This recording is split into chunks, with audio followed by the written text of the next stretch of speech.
ሰላም ጤና ይስጥልኝ ውድና የተከበራችሁ ቻናል ተከታታዮች በያላችሁበት እንደምን አላችሁ? ይህ የ10ኛ ክፍል ሂስትሪ ዩኒት 5 ግሎባል ኤንድ ሪጂናል ዴቨሎፕመንት ሲንስ 1945 የሚለው ዩኒታችን ነው። በዚህ ቪዲዮ የዩኒቱን የመጀመሪያ ክፍል እናያለን። ከዚህ ቀደም እንግዲህ በዩኒት 4 የምታስታውሱ ከሆነ ስለ ፈርስት ወርልድ ዋር እንዲሁም ስለ ሰከንድ ወርልድ ዋር ኮዙ፣ ኢፌክቱ፣ ኮንሲኩዌንሱ ምን እንደሆነ ዲቴል ለማየት ችለን ነበር ማለት ነው። And now today we'll discuss about the fifth unit, which is about the global and regional development since 1945. ኦኬ ከ1945 በኋላ ያ ማለት የሁለተኛ ዓለም ጦርነት ከተጠናቀቀ ጊዜ ጀምሮ የተቋቋሙ ግሎባል እና ሪጂናል ዴቨሎፕመንትስ ነበሩ ማለት ነው። ስለዚህ እነዚህ ምን ነገሮች ናቸው የሚለውን የምንዳስስበት ዩኒት ነው ማለት ነው። ለዚህ ዩቲዩብ ቻናል አዲስ ከሆናችሁ ላይክ፣ ሰብስክራይብ እንዲሁም ሼር ማድረጋችሁን እንዳትረሱ። አብራችሁ ቆዩ። መልካም ቆይታ። So first here we have an introduction part for this unit. ለዚህ ዩኒት እንግዲህ introduction part አለ። Some of the most significant historical developments in the world history since 1945 have been presented in this unit. እንግዲህ ከሁለተኛ ዓለም ጦርነት ማብቂያ በኋላ ያ ማለት ከ1945 ጀምሮ በዓለም ላይ እንግዲህ የተለያዩ ሂስቶሪካል ዴቨሎፕመንቶች አሉ። እነሱን ነገሮች በዚህ ዩኒት ውስጥ ተጠቃለው ይገኛሉ። በእነሱ ቶፒክ ዙሪያ እየተወያየን እንቆያለን ይላል። The formation of the United Nations organization and its organ is outlined at the beginning of this unit. የተባበሩት መንግስታት ድርጅት ወይም የተመድ የሚባለው እንግዲህ ከ1945 በኋላ የተመሰረተ ድርጅት ነው። በመጀመሪያው ክፍል እንግዲህ የምናገኘው እሱን እንደሆነ ያስቀምጣል ማለት ነው። Since 1945 there have been several peace deals both successfully and unsuccessfully. War and revolution both with a positive and negative outcome. ኦኬ ከ1945 በኋላ እንግዲህ የተለያዩ ነገሮች ስፔሻሊ ፒስ ዲል ያ ማለት የሰላም ስምምነቶች ነበሩ። የተሳኩም ያልተሳኩም ማለት ነው። ያ ማለት ሰክሰስፉል ኤንድ አንሰክሰስፉል። ከዛ በተጨማሪ የተለያዩ ወርስ ወይም ጦርነቶች፣ ሪቮሉሽን ወይም አመጻዎችም ነበሩ። ኦኬ ሁሎችም እንግዲህ ፖዚቲቭም ኔጌቲቭም የሆነ አውትካም ወይም ውጤት ነበራቸው ይለናል። The unit primarily focuses on the history and characteristics of Cold War. It includes the following key points. በዋናነት የዩኒት ዲል የሚያደርገው እንግዲህ ኮልድ ዋር ወይም የቀዝቃዛው ጦርነት ምን ይመስል ነበረ፣ ታሪኩ ምን ይመስላል፣ ካራክተሪስቲክ ወይም መገለጫው ባህሪዎቹ ምን ይመስሉ ነበረ የቀዝቃዛው ጦርነት ወይም የኮልድ ዋር። It included the following key points. The United Nations, its foundation, mission, value and accomplishments. በዋናነት እንግዲህ ዩናይትድ ኔሽን ምን ይመስላል፣ እንዴት ነው ፋውንድ የተደረገው፣ ሚሽን ወይም ተልእኮ፣ ቫሊዎቹ መርሆቹ ምን ይመስሉ ነበረ፣ አኮምፕሊሽመንትስ ወይም ያደረጋቸው ተግባራቶች ምን ነበሩ የሚለውን ነገርም እንዳሳለን። The emergency of superpowers and the start of the Cold War. Japan, Vietnam, China, Korea and non-allied movement. ኦኬ እነዚህ ነገሮች በሙሉ በዚህ ዩኒት ውስጥ የሚዳሰሱ ነገሮች ናቸው ማለት ነው።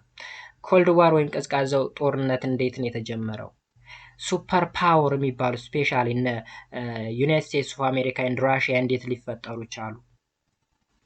ጃፓን ምን ትመስል ነበረ? ቪየትናም፣ ቻይና፣ ኮሪያ ኔን አላይድ ሙቭመንት ወይም ኤንኤም ምንድን ነው? የአረብ እስራኤል ዋርስ ምን ይመስላል? and the fall of the communism in Asia during the Cold War. በቀዝቃዛው ጦርነት ጊዜ ኤዥያ ውስጥ ያለው ኮሚኒዝም የሚባለው አሰራር እንዴት ፋል ሊያደርግ ቻለ ወይም እንዴት ሊወድቅ ቻለ የሚሉ ነገሮች በሙሉ በዚህ ዩኒት ውስጥ ተጠቃለዋል ይላል ማለት ነው። as an introduction ይህን ይመስል ነበር መግቢያው ማለት ነው። የዩኒቱ መግቢያ ግሎባል ኤንድ ሪጂናል ዴቨሎፕመንት ሲንስ 1945 የሚለው ዩኒት ኢንትሮዳክሽን ይህን ይመስላል ማለት ነው። በዛሬው ዕለት እንግዲህ በዚህ ፓርት ወይም በፓርት 1 የምንዳስሰው 5.1 the United Nations Organization formation, mission, principle and achievement የሚል ይሆናል ማለት ነው። ያ ማለት የተባበሩት መንግስታት ድርጅት አወቃቀሩ፣ ተልእኮው፣ መርሆቹ እንዲሁም ስኬቶቹ ወይም አቻይቭመንቶቹ ምንድናቸው የሚሉ ነገሮች የሚዳሰስበት ክፍል ነው ማለት ነው። ክፍል ከዛ በፊት እዚህ ጋር ከተርምስ አለን ዩኤንኦ የሚል አለ። ዩኤንኦ ወይም ዩናይትድ ኔሽን ኦርጋናይዜሽን ማለት ነው። ቬቶ ፓወር ምንድነው? ኮልድ ዋር ምንድነው? ሱፐር ፓወር፣ ነን አላይድ ሙቭመንት፣ የሚባሉ ኬይ ተርሞች አሉ። እነዚህ በእያንዳንዱ ቶፒክ ውስጥ ዲፋይን እየተደረጉ የሚሄዱ ቃላቶች ወይም ቁልፍ ቃላቶች ናቸው ማለት ነው ጋይስ። ስለዚህ ወደ ዋናው ትምህርታችን ስናልፍ እንግዲህ ምን ይለናል? The United Nation is a global organization that established in 1945. የተባበሩት መንግስታት ማለት ነው እንግዲህ ዓለም አቀፋዊ ከሚባሉ ድርጅቶች መካከል አንዱ ነው። የተገነባውም ወይም የተመሰረተው በ1945 ነው ይላል። There are currently 193 UN member states. በአሁኑ ሰዓት እንግዲህ በተባበሩት መንግስታት ድርጅት ውስጥ ሜምበር ሆነው ወይም አባል ሆነው የተቀመጡ 193 ሀገራት አሉ። 193 ሀገራት። The United Nations mission and operations are driven by the goals and ideals outlined in its founding charter. እንግዲህ ፋውንዲንግ ቻርተር አለ። በዚህ ፋውንዲንግ ቻርተር ውስጥ የዩናይትድ ኔሽን ወይም የተባበሩት መንግስታት ሚሽን ወይም ተልእኮ እንዲሁም ኦፕሬሽን ተቀምጧል ማለት ነው። ጎሉ ስኬት ነው ወይም መዳረሻው ስኬት ነው፣ አላማው ምንድን ነው የሚሉ ነገሮች በፋውንዲንግ ቻርተሩ ላይ ተቀምጧል ይላል ማለት ነው። So the predecessor of the United Nations was the League of Nations, which existed from 1926 to 1946 and failed to achieve its most fundamental goals of providing another global war ይላል። preventing another global war። እዚህ ጋር እንግዲህ ከዩናይትድ ኔሽን በፊት የነበረው ዓለም አቀፋዊ ድርጅት ማን ይባላል? ሌግ ኦፍ ኔሽን ይባላል። ሌግ ኦፍ ኔሽን ኤግዚስት ያደረገው ከ1926 እስከ 1946 ነበር ማለት ነው። ኦኬ ሶ ኤግዚስት ቢያደርግም እንኳ ምንም አይነት የሰራው ስራ የለውም ማለት ብዙ ህጸጾች ነበሩበት። በዛ ምክንያት ነው ከሌግ ኦፍ ኔሽንነት ወደ ዩናይትድ ኔሽን ድርጅት የተሸጋገረው ወይም ሌላ ድርጅት እንዲፈጠር እየተደረገው ማለት ነው። So the League of Nations had several weaknesses that finally leads to its demise. ወደ መውደቅ ወይም ባጭሩ ሙሉ በሙሉ ስልጣኑን ለዩናይትድ ኔሽን ለማስረከብ ወይም ለማውረስ የተዘጋጀበት ዋነኛ ምክንያት እንግዲህ የተለያዩ ችግሮች ስላሉበት ወይም የተለያዩ ዊክነሶች ደካማ ጎኖች ስለነበሩበት ነው ማለት ነው። ከነዚህ መካከል እንግዲህ among this the first one was the inability of the world's most powerful government to join the league, most noticeably the United States ይላል። ለዚህም ውድቀት ዋነኛ ምክንያቱ ምንድን ነው ይላል መሰላችሁ? በጣም ሞስት ፓወርፉል የሚባሉ መንግስታት የዚህ ድርጅት አባል አይደሉም። ስፔሻሊ ዩናይትድ ስቴትስን ብትወስዱ ወይም አሜሪካን ብትወስዱ የሌግ ኦፍ ኔሽን አባል አልነበረች። ስለዚህ የሌግ ኦፍ ኔሽን አባል ካልሆኑ እነዚህ ሞስት ፓወርፉል ገቨርንመንት ምንም አይነት ስራ ሊሰራ አይችልም ማለት ነው። ወይም የደካማ መንግስታት ስብስብ ከሆነ ሌግ ኦፍ ኔሽን ምንም አይነት ስራ ሊሰራ አይችልም። ይሄ የመጀመሪያው ችግሩ ነው። the inability of the world's most powerful government to join the league is the first problems of the League of Nations ወይም የሌግ ኦፍ ኔሽን የመጀመሪያው ችግሩ ወይም ጸጹ የነበረ። ሁለተኛው ወይም the second weakness ምንድነው ስንል during 1930s the league member was hesitated to strongly denounce Japanese, Italy's and German aggression። በ1930ዎቹ እንግዲህ እነዚህ ስር የተጠቀሱ ሀገራት እነ ጃፓን፣ እነ ኢጣሊ፣ እነ ጀርመን ለሁለተኛ ዓለም ጦርነት እየተነሳሱ ወይም እየቆሰቆሱ ባሉበት ጊዜ የሌግ ኦፍ ኔሽን ሜምበር ሀገራት እነዚህን ሀገሮች መቃወም አልፈለጉ ወይም መተቸት አልፈለጉ፣ ተው ማለት አልፈለጉ፣ ጸጥ ነው ያሏቸው። በዚህ ምክንያት ሚሊታሪዝምን ጃፓን ሲቀሰቀስ፣ ፋሺስት ኢጣሊ ስትነሳ፣ ናዚዝምን ጀርመን ሲነሱ ምንም ያሉት ነገር የላቸውም። ሶ እነዚህ በዝምታ የታለፉ እነዚህ ሶስት ሀገራት እነ ጃፓን፣ እነ ኢጣሊ እና ጀርመኒ በአንድ ላይ በመሆን የሁለተኛ ዓለም ጦርነትን ሊቀሰቅሱ ችለዋል ማለት ነው። ይህንን ማስቆም አልቻለም ሌግ ኦፍ ኔሽን። በዛ ምክንያት ዩናይትድ ኔሽን ሊመሰረት ችሏል ማለት ነው። ኦኬ መልካም እንግዲህ መግቢያውን ይህን ያህል ካል እዚህ ጋር የምታዩት ፍላግ ወይም ይሄ የምታዩት አርማ the flag of the UNO ነው። ዩናይትድ ኔሽን ኦርጋናይዜሽን ማለት ነው። ወይም የተባበሩት መንግስታት ድርጅት አርማ ወይም ፍላጉ ይሄን ነው የሚመስለው። ኦኬ በሰማይ መደብ ላይ ልክ እንደዚህ አይነት ምልክት ያለበት ወይም ሲምቦል ያለበት ነው ማለት ነው። The United Nations has 6 official language. የተባበሩት መንግስታት 6 የስራ ቋንቋዎች አሉት። የመጀመሪያው አረቢክ፣ ቻይኒዝ፣ እንግሊሽ፣ ፍሬንች፣ ራሽያ ኤንድ ስፓኒሽ ናቸው። አረበኛ፣ ቻይነኛ፣ እንግሊዘኛ፣ ፈረንሳይኛ፣ ራሽያ እና ስፓኒሽ ማለት ነው። 5 of the official language were chosen when the United Nations was founded. The language of the permanent members of the council, the Security Council, plus Spanish, which was the official language of the largest member of the nation at the time. And Arabic was added in 1973. ተመልከቱ እዚህ ጋር እንግዲህ ስንት የሥራ ቋንቋ አለው ብለናል? 6 የሥራ ቋንቋ አለው ብለናል። 5ቶቹ መጀመሪያ ድርጅቱ ሲቋቋም የነበሩ ቋንቋዎች ናቸው። ስፔሻሊ ፐርማነንት ሜምበር የሚባሉት የሴኩሪቲ ካውንስሉ ፐርማነንት ሜምበር የሚባሉ ሀገራት ቋንቋዎች ናቸው። ስፓኒሽ የተጨመረው ላርጀስት ሜምበር ስለነበረው ነው። ምንድነው የሚለው? Spanish, which was the official language of the largest members of the nation at that time.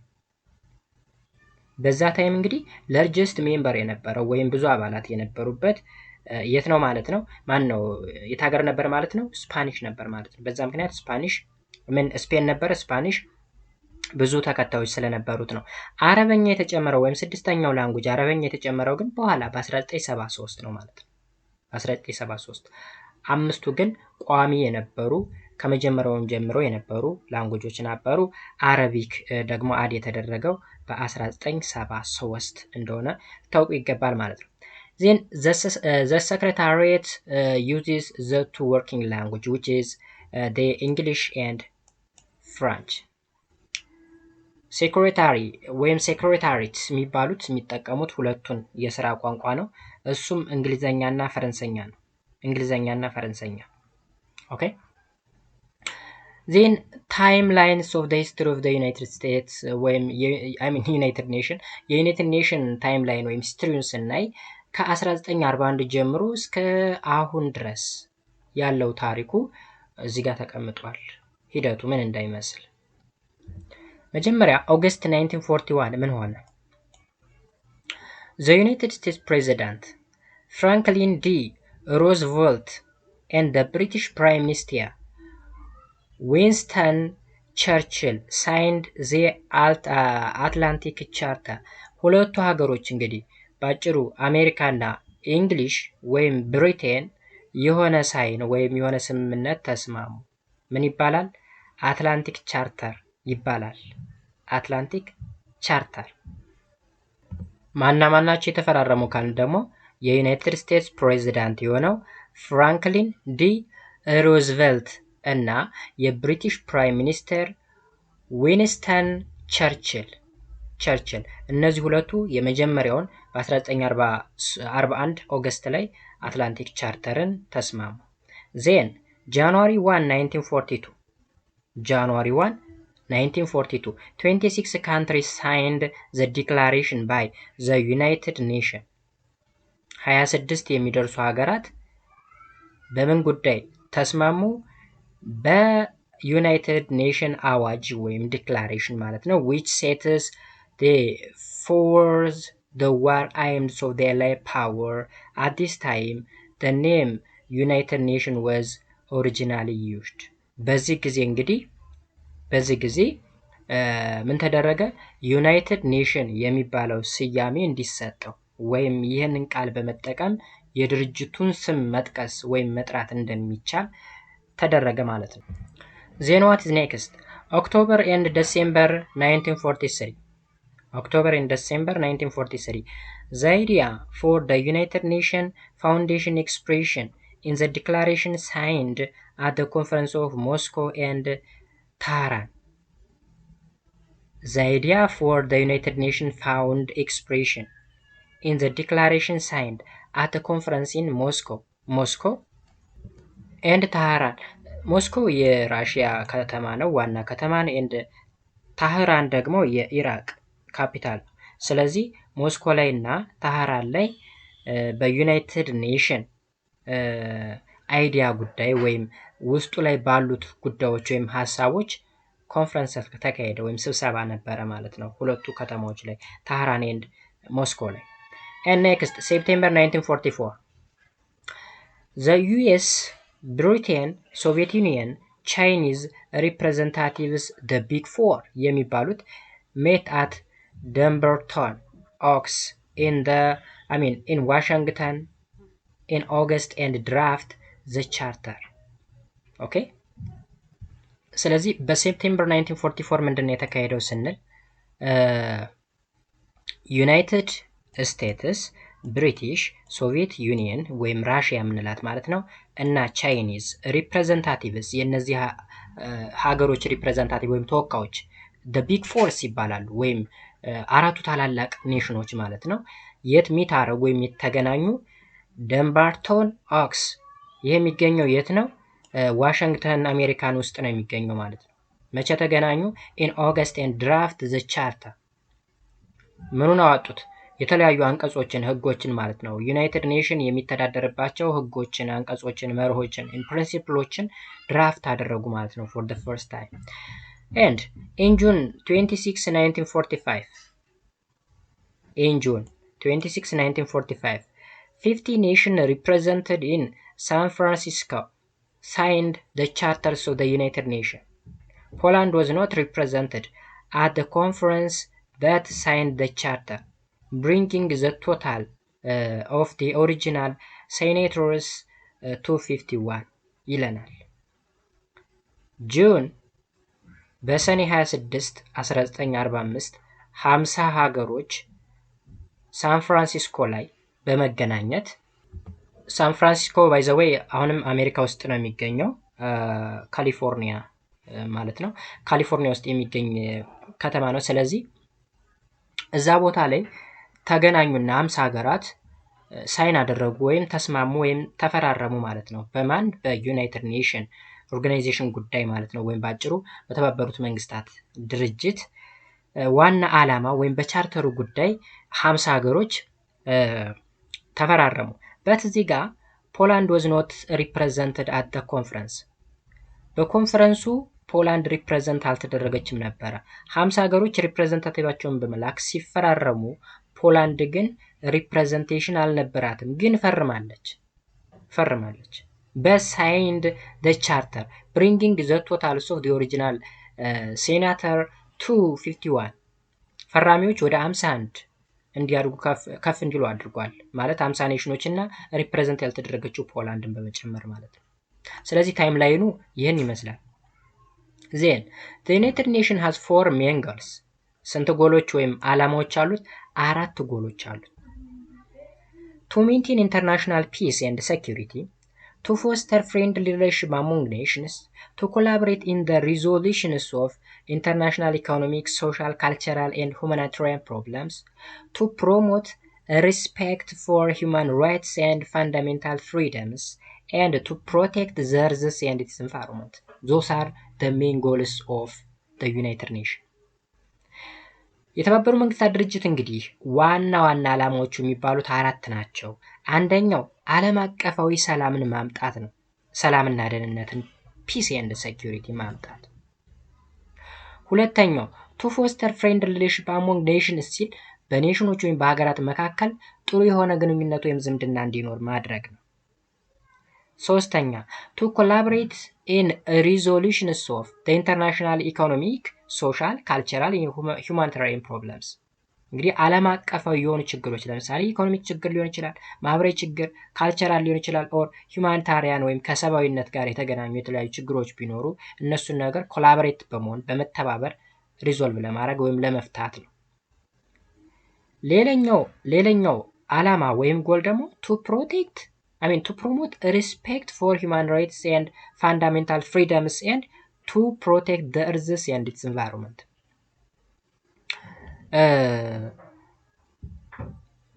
human rightን ወይም የሰብአዊ መብትንና ፋንዳሜንታል ፍሪደም የሚባሉ ነገሮችን ምን ለማድረግ ፕሮቴክት ወይም ሪስፔክት ለማድረግ እንዲሁም ደግሞ ለምድራችንን ሰላም ወይም ባጭሩ ምድራችን ፕሮቴክት ለማድረግ እና ኢትስ ኢንቫይሮንመንት ፕሮቴክት ለማድረግ ያ ማለት መሰላችሁ how to protect our earth ወይም how to protect our environment ስንል ኢንቫይሮንመንታችን ለምሳሌ በተለያዩ ወይ ፖሊት ሊደረግ ይችላል ኦር ኢንቫይሮንመንታል ፖሊሽን ሊከሰት ይችላል ስፔሻሊ ይሄ የጋዞች ልቀት ለምሳሌ ሆነ አካባቢ ላይ ከፍተኛ የሆነ ጋዝ የሚለቀቅ ከሆነ ኢንቫይሮንመንቱ ይበከላል የኢንቫይሮንመንታል ፖሊሽን ደግሞ ወርልድ ዋይድ ነው ያ ማለት ግሎባል ዋርሚንግ የሚያመጣ ከሆነ ሁሉም ተጎጂ ነው እነሱን ነገሮች በጋራ ፕሮቴክት ለማድረግ ዩናይትድ ኔሽን አላማ አንግቦ እየተንቀሳቀሰ እንደሆነ ይነግረናል ማለት ነው The essential principle underlying the purpose and functions of the organizations are the essential principle ምንላቸው ደግሞ ዋና መርሆች ምንላቸው ደግሞ The United Nations is based on the sovereignty equality of its members Disputes are to be settled through peaceful means.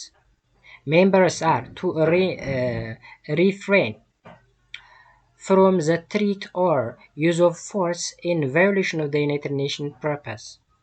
Each member must assist the organization in any enforcement action it takes under the Charter, and non-interventions in matter considered within the domestic authority of any state ይላል ባጭሩ essential principle ምንላቸው የኦርጋናይዜሽኑ ወይም የድርጅቱ ወሳኝ መርሆች ምንላቸው ሜምበር ሀገሮች የዩናይትድ ኔሽን ሜምበር ሀገሮች የሚባሉት ሶቨርኒቲያቸው እኩል ነው ያ ማለት የአንደኛው ሀገር ሉዓላዊነት ከሌላው ሀገር ጋር እኩል ነው ሱፐር ፓወር ወይም ምንድነው የሚባሉት ፓወርፉል የሚባሉ ኔሽኖች አሉ ከደካማ ሀገሮች ጋር እኩል የሆነ ሶቨርኒቲ አላቸው እኩል የሆነ ሉዓላዊነት አላቸው ማለት ነው ለምሳሌ አንድ ትንሽ ሀገር ብትጠቅሱ በዓለማችን ላይ ትንሹ ሀገር የምትባል ለምሳሌ ቫቲካን ነች ቫቲካን ሲቲ የተባለችው ሀገር ከዓለማችን ትልቁ ሀገር ከራሺያ ጋር እኩል የሆነ ሶቨርኒቲ አላቸው ማለት ነው ወይም እኩል የሆነ ሉዓላዊነት አላቸው ማለት ነው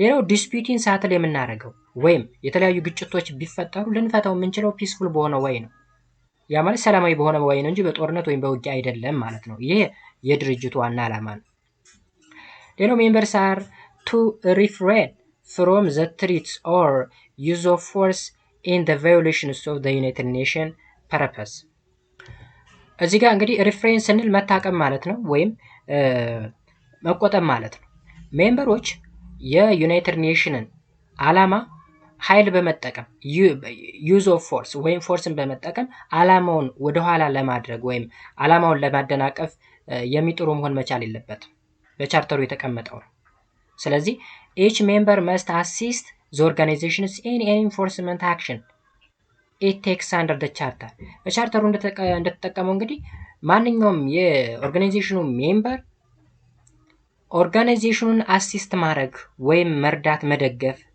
አለባቸው ስፔሻሊ ኦርጋናይዜሽኑ ዓላማው እንዲሳካ ወይም ፐርፐዙ እንዲፈጸም የሚያስፈልገውን እርዳታ በሙሉ ከሜምበር ሀገሮች ማግኘት መቻል አለበት ወይም ሜምበር ሀገሮች ግዴታ አሲስት ማድረግ መቻል አለባቸው መደጎም ማገዝ መቻል አለባቸው ማለት ነው and non interventions of the matter considered within the domestic authority of any state በማንኛውም ስቴት ውስጣዊ ጉዳይ ዩናይትድ ኔሽን ጣልቃ ሊገባ ይችላል ለምሳሌ በኢትዮጵያ ውስጣዊ ጉዳይ የተባበሩ መንግስታት ድርጅት ጣልቃ ሊገባ ይችላል ኦኬ ግን ኮሜንቶችን ሊሰጥ ይችላል ሐሳቦችን ሊሰጥ ይችላል እንደዚህ አድርጉት በዚህ ፍቱት ይሄን አድርጉ ምናምን እያለ ጫና ሊፈጥር ይችላል በጣልቃ ገብቶ ውስጥ ላይ ጣልቃ ገብቶ ይሄን በዚህ ካላረጋችሁት ብሎ የሚያስገድድበት ምንም አይነት ጉዳይ የለም ማለት ነው ኦኬ ስለዚህ እነዚህ እንግዲህ the essential principle for the purpose and function of the organization or the United Nations organization ናቸው ማለት ነው እዚህ ጋር የተቀመጡት ነገሮች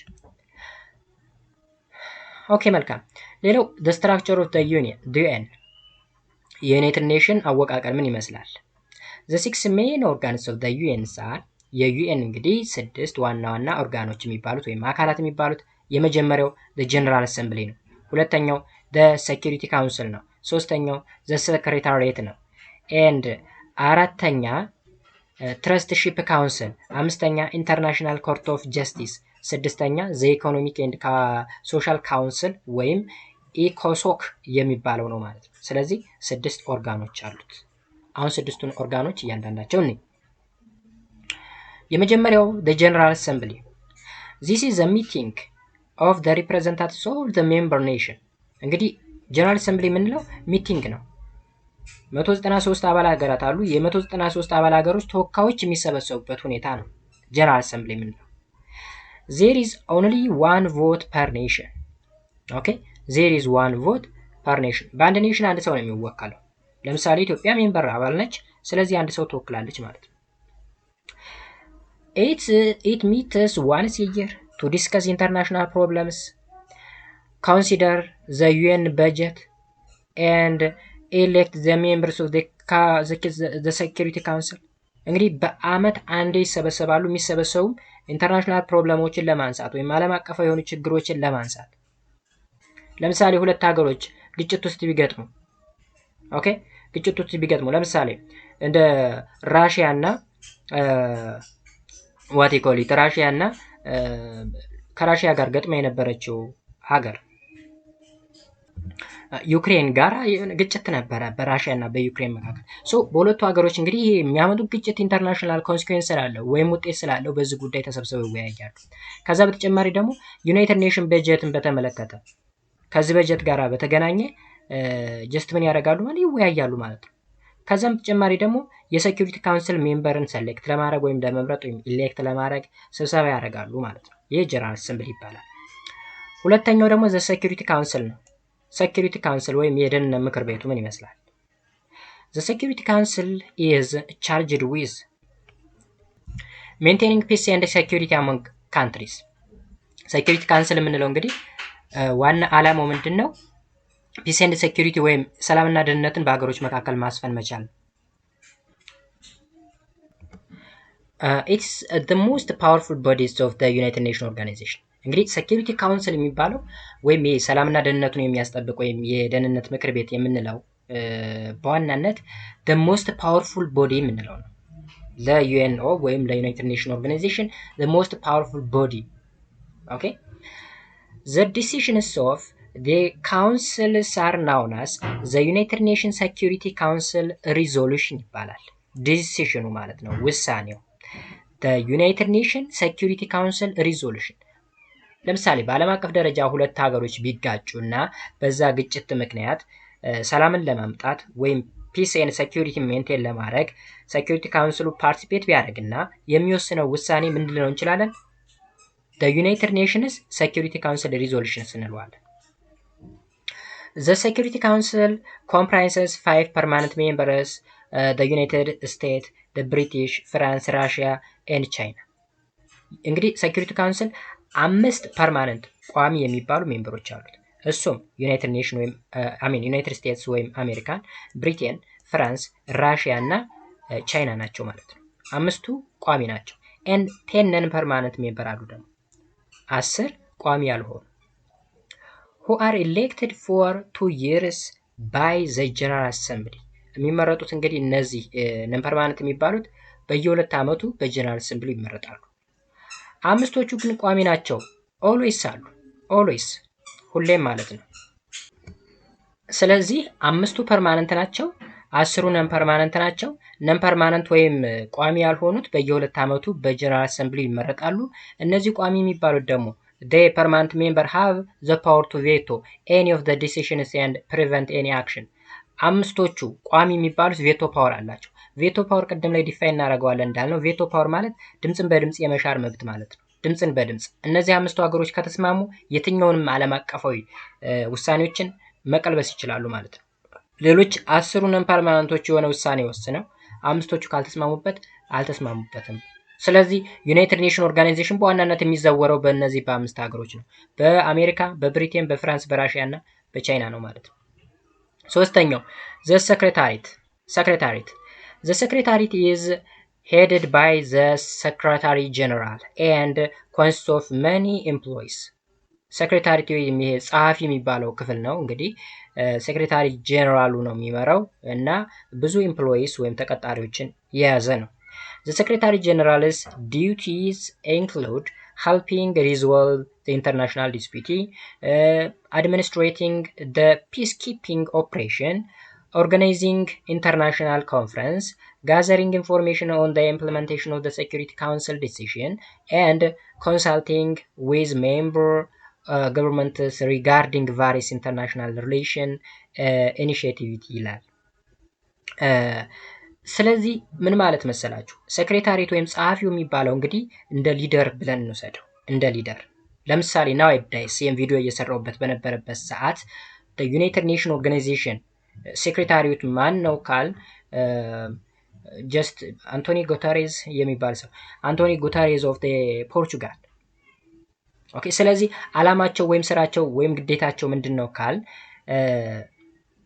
ስብሰባ በሚሰበሰቡበት ጊዜ መሰብሰብ፣ ኢንተርናሽናል ዲስፒቶችን ሪዞልቭ ለማድረግ መሞከር፣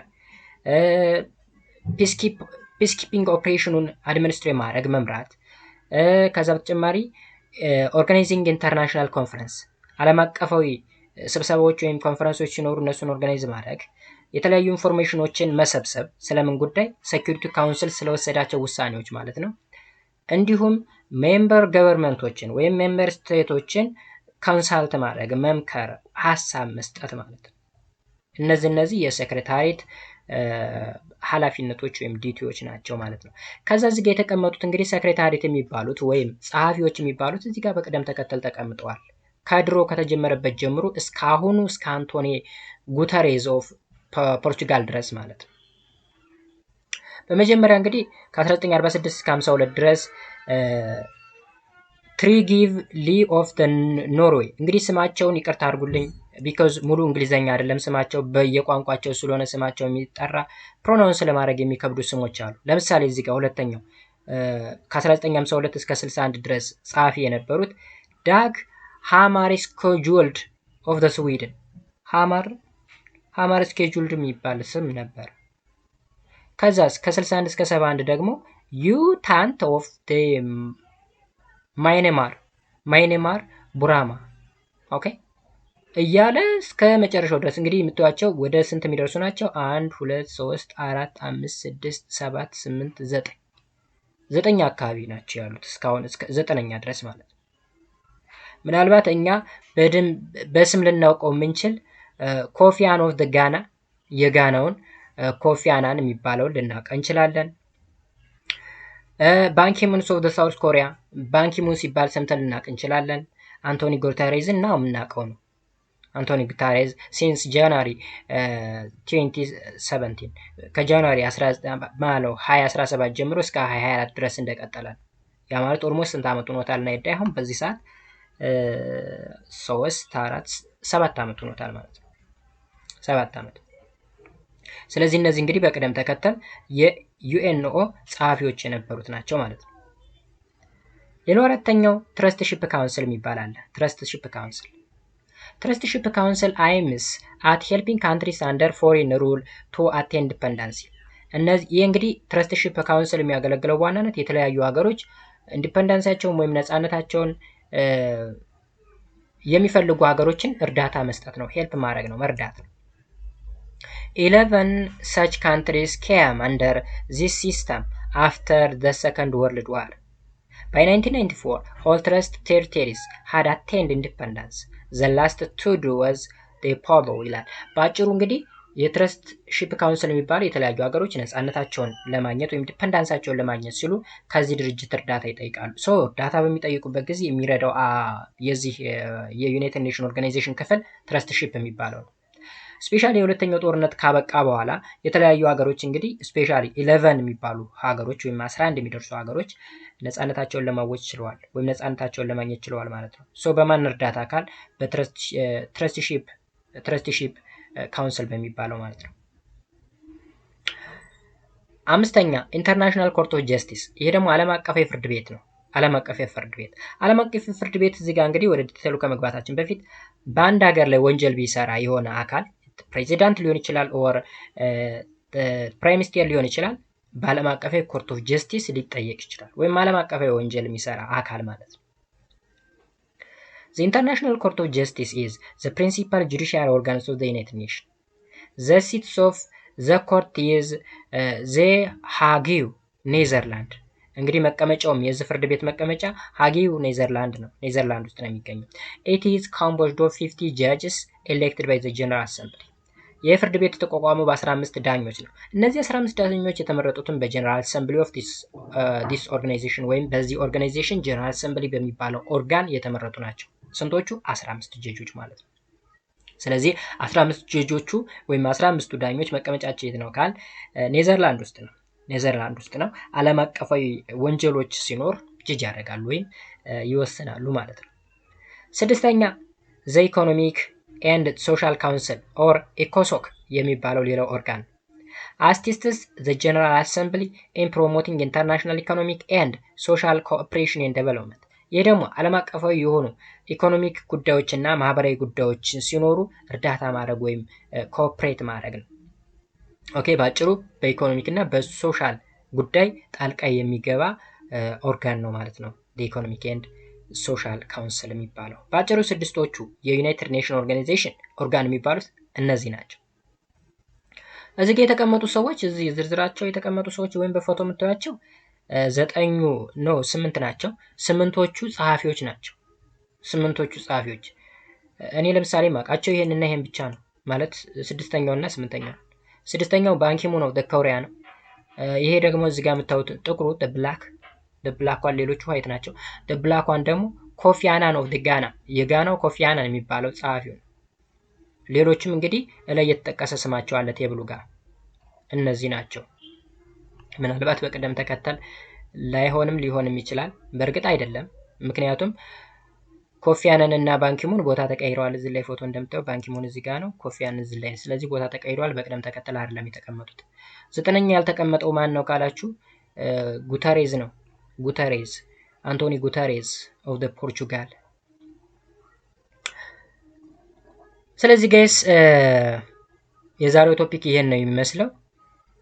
ምናልባት እዚህ ጋር ጥያቄዎች አሉ። which of the following country does not a veto power of the United Nation ሴኩሪቲ ካውንስል? የዩናይትድ ኔሽን ሴኩሪቲ ካውንስል ቬቶ ፓወር የሌለው ሀገር የትኛው ነው ይላል። ጀርመኒ፣ ዩኤስኤ፣ ራሽያ እና ብሪቴን። ጀርመኒ ነው። ኦኬ ዘ ቶታል ሴኔተርስ ኦፍ ዘ ዩናይትድ ኔሽን ቻርተር ኢን 1945 ወስ ስንት ናቸው? 51 ናቸው። 50 ነበሩ። 51ኛዋ ፖላንድ ነች፣ ያለምንም ሪፕሬዘንታቲቭ ሳይን ያደረገች ሀገር ብለን አስቀምጠናል። which one of the following is not the main organs of the United Nation? የዩናይትድ ኔሽን ሜን ኦርጋን ያልሆነው ከስድስቶቹ ውጭ የሆነው the General Assembly, the Secretary, the International Monetary Fund, the International Court of Justice, the Economic and Social Council. ኢንተርናሽናል ሞኔታሪ ፈንድ የሚባለው ኦርጋን አይደለም። ከዛስ all are the official languages of the United Nations except ቻይኒዝ፣ አረቢክ፣ እንግሊሽ፣ ፊኒሽ የሚባለው ቋንቋ አይደለም፣ ግን ቻይኒዝ፣ አረቢክ፣ እንግሊሽ፣ ፍራንስ እንዲሁም ምን ብለናል ስፓኒሽ ምናምን የመሳሰሉ ኦልሞስት ወደ 6 የሚደርሱ ቋንቋዎች ናቸው። 5ቶቹ የቀደም በኋላ አረበኛ በኋላ የተጨመረ ነው። እነዚህ እንግዲህ ኦፊሻል ላንጉጆች ሲሆኑ ፊኒሽ የሚባለው ግን ኦፊሻል ላንጉጅ አይደለም። 5ኛ the name United Nation was coined by ዩናይትድ ኔሽን የሚባለው ስም የተሰጠው በማን ነው? በዊንስተን ቸርችል፣ በፍራንክሊን፣ በኮፊ አናን፣ በሩዝቬልት በዩታንት ይላል። ኦኬ ጋይስ መልሳችን የሚሆነው ቢ ነው፣ ፍራንክሊን ነው። ፍራንክሊን ማለት የዩናይትድ ስቴትስ ፕሬዚዳንት የነበረው ነው በዛ ሰዓት ማለት ነው። ሶ ላይ ክሊር ሆኖ አልተቀመጠም በማን ስያሜ እንደተሰጠው፣ ግን አብዛኞቹ አይታችሁት ሆነ ታይም ላይንስ ኦፍ ዩናይትድ ኔሽን ወይም ዩናይትድ ኔሽንን ታይም ላይን ስናይ አብዛኞቹ ስብሰባዎች ሲካሄዱ የነበረ እንደ ሳን ፍራንሲስኮ ኦፍ ካሊፎርኒያ እና ሌሎች ቦታዎችም አሉ አሜሪካ ውስጥ ያሉ የተለያዩ ከተሞች ላይ ዋሽንግተን ላይ ምናምን የተለያዩ ሳይኖችን ወይም ውሎችን ሲፈራረሙ የተለያዩ ቻርተሮችን ሲዋጡ ነበረ በዋናነት ከአሜሪካው ፕሬዚዳንት ከፍራንክሊን ጋር በመሆን ማለት ነው። ስፔሻሊ ከፍራንክሊን ጋር የነበረው ደግሞ ቸርችል ነበረ። ቸርችል ወይም ዊንስተን ቸርችል የሚባለው የብሪቴኑ ማለት ነው። ሶ አንድ ላይ ሆነው ነበረ ብዙ ነገሮችን ሲሰሩ የነበረ። ግን ስያሜውን የሰጠ ማን ነው ስንል እኔ ኦንላይን ላይ ሰርች እያደረኩ ነበረ።